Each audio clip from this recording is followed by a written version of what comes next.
महाराष्ट्राच्या उद्योग विश्वाला मोठा धक्का बसल्याचं चित्र आहे। गेल्या 5 वर्षात राज्यातील तब्बल 36,211 खासगी कंपन्या बंद झाल्याची माहिती लोकसभेत उघड झाली आहे। यामध्ये मुंबईत सर्वाधिक 12,009, पुण्यात 6,433 आणि ठाण्यात 4,704 कंपन्या बंद झालेल्या आहेत।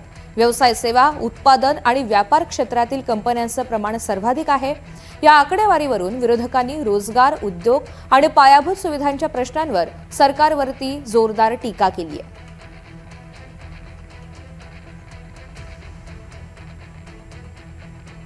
ते कारण वेगवेगळे आहेत। काही कंपन्या बंद पडल्या, काही लेबर प्रॉब्लेममुळे बंद पडल्या, काही त्या नादार झाल्यामुळे बंद पडलेल्या आहेत।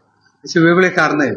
परंतु धक्कादायक गोष्ट अशी आहे की मी त्याच्यात एक प्रश्न विचारला होता की किती कामगारांच्या उपजीविकेवर याचा परिणाम झालेला आहे। आणि मी ते धक्कादायक शब्द वापरतोय की कोणत्याही डिपार्टमेंटला ती माहिती नाही की किती कामगारांच्या उपजीविकेवर याचा परिणाम झाला। हजारो कंपन्या असतील तर लाखोमध्ये हे कामगार असतील असं म्हणायचं? हो, लाखोमध्ये कामगार असतील। 36,000 कंपन्या 5 वर्षात बंद पडल्या आणि किती कामगारांच्या उपजीविकेवर प्रश्न निर्माण झाला तर त्याची आकडेवारी कुणाकडेही नाही।